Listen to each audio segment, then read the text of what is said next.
त्यामुळे म्हणतात आर्तो जिज्ञासुगार्थी ज्ञानीच भवतर्षभ. या जगामध्ये चार भक्त आहेत, आर्त, अर्थार्थी, जिज्ञासू आणि ज्ञानी. बाकीचे तीन भक्त सहज उपलब्ध होतील, परंतु ज्ञानी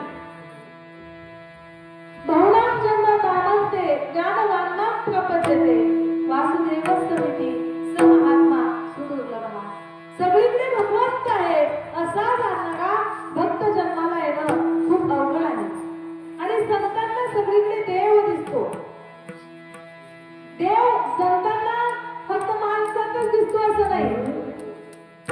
कुत्र्यात, मांजरात, गाढवात, डुकरात. तुम्हाला माहितीये नाथराय निकषात देव पाहिला, नामदेवराय निकषात देव पाहिला. म्हणजे संतांना प्रत्येक प्राणी मात्रामध्ये काय दिसला? देव दिसला. आणि ही संतांकडे दृष्टी होती. म्हणतात ना माणसाची दृष्टी चांगली असावी. जशी दृष्टी